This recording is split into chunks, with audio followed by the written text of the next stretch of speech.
Segos El Guago. This is Greg Horn, and I'm the editor-publisher of the Iorì wase newspaper in Kahnawake, and you're listening to our latest edition of our podcast, and it is the February monthly review, and I'm joined here today by assistant editor Jordan Standup and contributing writer, fitness guru extraordinaire Mark Lalonde.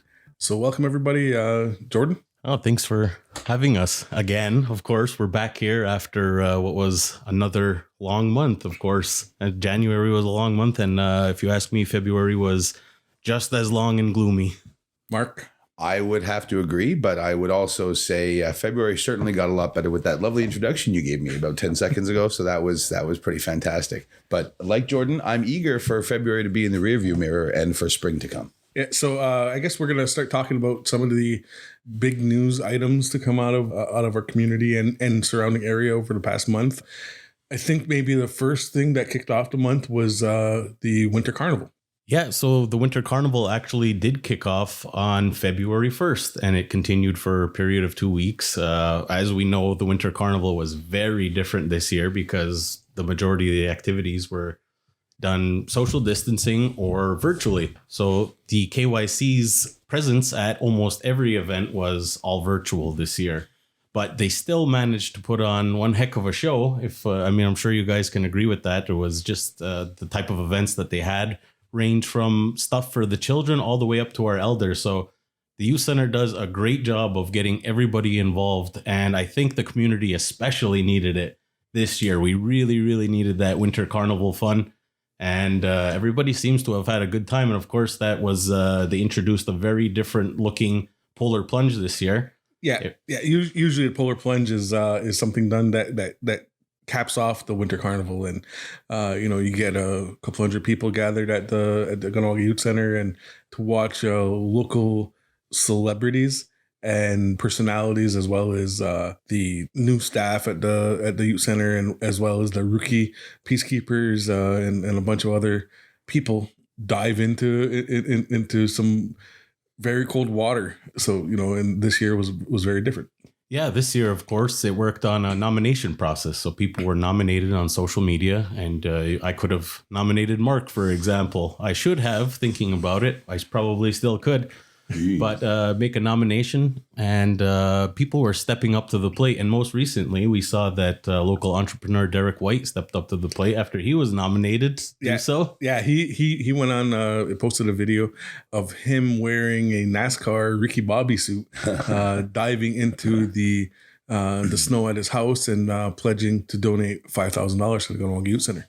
So the last count for the polar plunge was just about $7,000. So that's pretty incredible considering that they had, it was a shot in the dark. It really was. They just really were hoping that people were going to get on board, and the community answered again. Yeah. And another cool thing too that we've seen as a part of the Winter Carnival this year was the skating pond that the youth center maintained at the Onaga Paddling Club. It was a lighted skating trail that actually closed this past Wednesday night for the season.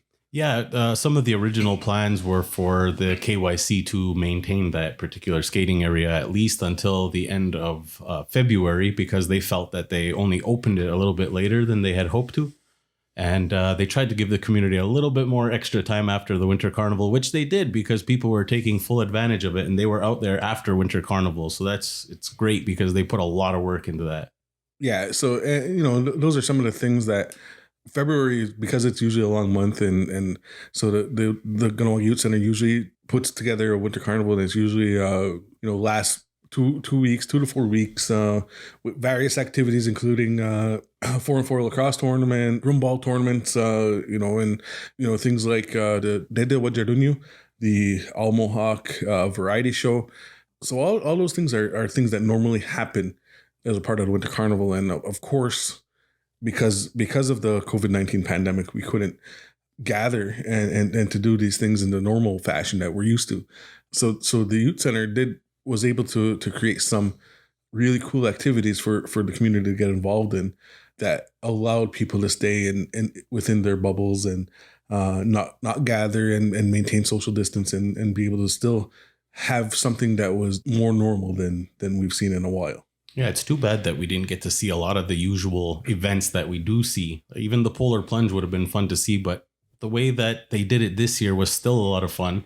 And I think even more people had the opportunity to say, hey, I participated in the polar plunge now, because normally, like you said, it would be done at the youth center and everybody would be watching and people might be a little bit shy. But the fact that they were able to do it at home and film it and send it in, I think it made a big difference. So more people were actually able to participate in the polar plunge now. Yeah. So and then no, shifting some gears now away from the polar plunge and the winter carnival, we've seen a lot of different changes in regards to how the pandemic is affecting the community.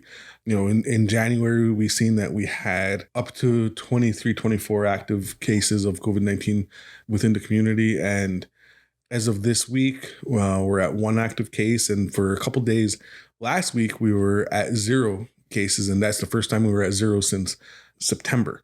So that's some really positive news, moving forward in regards to the pandemic. It shows that some of the very strict measures that the task force put in place at the end of December and into January have paid off, and the community is really taking to heart these recommendations and measures, and making sure that we're doing our best to stop the spread of the virus, and I think outside of the community we're also seeing similar trends. In Quebec on New Year's Day, there was 3,200 new positive cases. And then since then, it's been trending downwards, first very slowly. And then now it seems to be, for at least the last week or so, it's been under 1,000 every day. Mark, you've been following a lot of that. Yeah, it's been absolutely, Greg. And that's been a real fun sort of thing to follow in the last little while, because we had so much pessimism in the fall as communities outside of Kahnawake and here as well were gradually progressing through various stages of lockdown, and everybody was getting more worried, and the cold came in and pessimism reigned. I think after a winter of where people have been stuck inside and they've been making do, as they did with the Winter Carnival, modifying activities, changing behaviors to sort of fit, I think that finally with this drop in cases, we're seeing a little bit of optimism. You're seeing the vaccine rollouts sort of go across the country. My hat's off to Indigenous Services Canada. They've done a marvelous job of not only rolling the vaccine out or supervising its rollout through the provinces, but also in terms of communicating their plan and communicating the results of that plan to Canadians. So I feel like there's a little bit of a light at the end of the tunnel, in terms of numbers of cases, in terms of vaccine rollouts, in terms of in Quebec, we will start seeing seniors 85 and over vaccinated as of Monday, March 1st. That is also pretty optimistic news. So, we're starting to see the first cracks in the COVID shell. And I think people are starting to respond to that. Yeah. And some news, some very positive news came out after our print deadline yesterday, February 24th, that the Kahnawake COVID-19 Task Force has got confirmation that vaccines will be delivered to Kahnawake in 2 weeks from now. And the vaccine rollout and vaccination clinic at the Mohawk Super Bingo is tentatively scheduled to begin on March 11th, which is huge news. Yep. And I think it's something that we've been looking towards for, as of that day, a year. That's the day in 2020 that the World Health Organization officially declared COVID-19 as a global pandemic. Mm-hmm. So, I think, moving forward, we're starting to see the light at the end of the tunnel, so to speak. I mean, the weather is getting a little bit better too, which helps. As Mark was saying a little bit earlier, you're able to get outside, and we were able to do different things like Winter Carnival. And of course, our health is very important. Our mental health is very important. And hearing the news of a vaccine, or the vaccine rather, coming to Kahnawake within that time frame that you were mentioning, it's a reason to be optimistic that maybe we will be getting back to that new or some sort of normal in whatever time frame. Yeah, I mean, because if you look back at the last year, a lot of things haven't been normal. We're not working in a normal fashion. We're not seeing our friends and family in a normal fashion. We're not having meetings with our coworkers in a normal fashion. We're not going grocery shopping in a normal fashion. There's a lot of things that are not normal. We're not even consuming entertainment in a normal fashion. We're not able to go to a hockey game. We're not able to go play hockey. We're not able to go to the movies, things like that. So it really weighs heavy on people, right? Well, I think Greg, you're right, because we're talking about shared cultural experiences, a monoculture, if you will. And when those bonds get broken down between people, you lose that. You lose the bonds, the fabric phrase. You lose empathy. You lose the ability to understand others. You lose the ability to communicate with others. And I feel like the effects of this pandemic might be felt longer than just right now. Oh yeah, I think that's part of it, right? Is that the physical part and the physical health part of the pandemic is going to be over sooner than later with the vaccines coming out, but the mental part, the mental aspect of it, and the changes that we've seen and had to deal with, and that's going to have a lasting effect. Mm-hmm. And in the last podcast that we did, we spoke with Luana Zachary of the in-house community services, who's a support counselor, and talking about mental health and all those issues, and across the board, they've seen an increase in the need for people to access their services. Mm-hmm. And outside the community too, there's a year-long wait for service for mental health professionals, and that's not acceptable, but it's also indicative of what everybody's going through. I had a discussion, Greg, last week with a psychiatrist. Can't name the psychiatrist's name, but she informed me that antidepressant prescriptions have gone up approximately 1,100% in the last 12 months. That's 1,100%.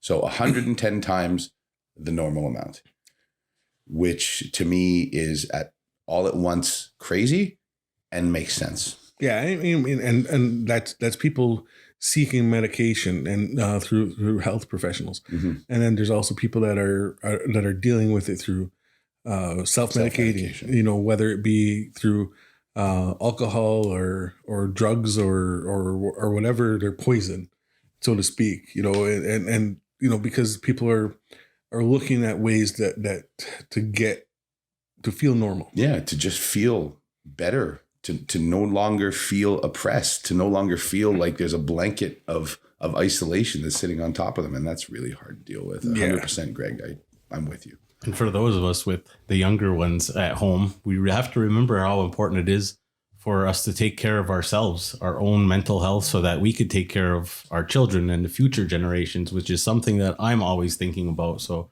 I'm always thinking about my own mental health, but I'm also thinking about my kids and everybody else's kids too.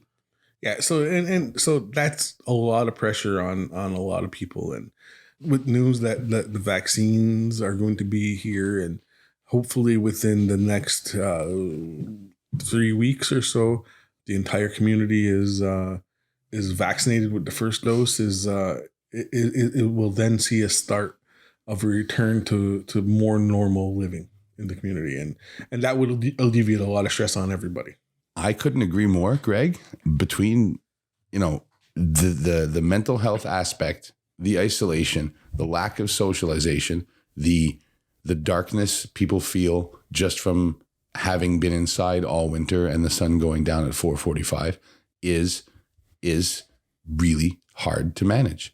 It is really hard to manage as human beings, taking away our ability to gather and gain energy from one another. Robs us of some of the things, and especially here in Kahnawake, when you're talking about a community that's been so tight knit for so long and has looked after itself, in an insular fashion for so long, and taking away, robbing people of that ability to gather is it's emotionally very hard to manage. Yeah, and I think one of the things that people are are missing a lot is those quick trips over the border. To whether it to be Plattsburgh, Albany, Burlington, or whatever. It's just things like that because of the border restrictions and the requirements upon return.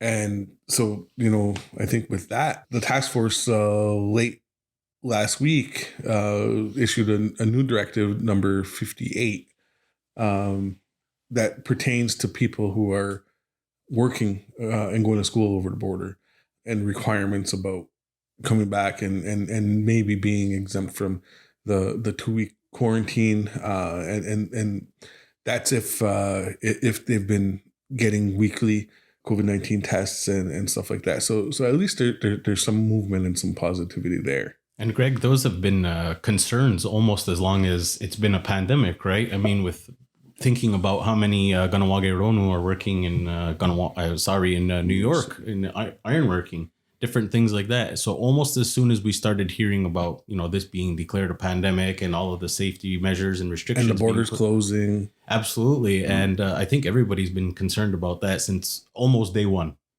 Yeah, and I mean, because the Canada-U.S. border closed down pretty quickly, I believe 2 weeks into the pandemic, the border was shut down. Planes were even grounded for a little while. So there's a lot of different things, right? And now we're starting to see some forward movement on a lot of things, and hopefully we're gonna continue to see a lot of that forward movement. I look forward to being able to spend more time outside, actually. I mean, it's nice today, luckily, but I just want things to just keep getting better and better, and everybody will start feeling better and better, I sure hope, anyway. I miss the warm sun on my skin, boys. I really do. I miss being outside in shorts and a t-shirt. I miss that vitamin D, and I miss being with other people, frankly. So with that, I think we're going to wrap up this month's month in review. And I just want to thank everybody for listening. And if you have any comments or suggestions on what you'd like to hear us talking about on this, leave a comment down below. And with that, I just want to thank the Community Media Strategic Support Fund, whose funding helps get this on your computer or your smartphone or your tablet or however you're going to be listening to us. So thank you very much, and we'll see you again soon. Anna. Giwahi.